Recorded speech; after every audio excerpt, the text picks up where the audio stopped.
Acaba de comenzar el nuevo festival de la MICE y el equipo de l'IES Henri Matisse hemos podido ir a su inauguración y entrevistar al director de la MICE, Josep Arbiol, y aparte del equipo del corto, Bossa.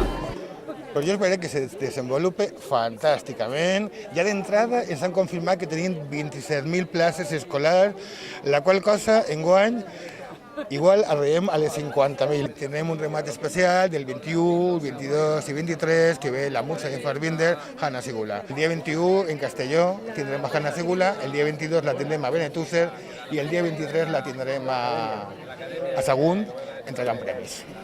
Esta película va sobre los problemas de la inmigración, del bullying y de los problemas familiares. Bueno, mi papel es un poquito como un niño rebelde que se escapa de casa. Sí, yo para mí esa película es muy bien, muy importante para todos que no saben el problema sobre las migraciones.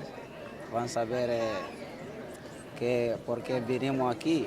It's a great experience, and it's our first time in a grand festival for a movie that we've made, and it is a real great experience. Yeah. Además, también hemos tenido la oportunidad de presenciar la Alfombra Rosa, un espacio en el que se reúnen los invitados y a los cuales les hemos preguntado su opinión sobre la gala y sus expectativas sobre la misma. Han invitado algo que yo no sabía lo que era y en 24 horas me he estado informando de que esto es una iniciativa maravillosa donde creo que se pueden potenciar muchos talentos que están todavía por descubrir.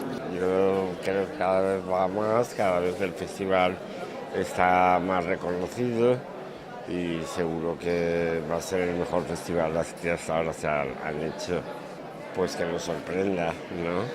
Que nos sorprenda el trabajo de los artistas y que hayan buenas películas, ¿no? Que hayan buenos espectáculos. Bueno, jo espero que vaig a més, que continuï sumant, que n'hi hagi més públic, més assistència, més qualitat en les produccions que es presenten. En definitiva, crec que és una mostra internacional nostra que explica molt allò des de lo local, som globals. Y por tanto, yo espero muy buenos resultados. Y después de todo esto, comienza la gala de la inauguración de la MICE, un festival que sin duda traerá grandes sorpresas y no dejará indiferente a nadie.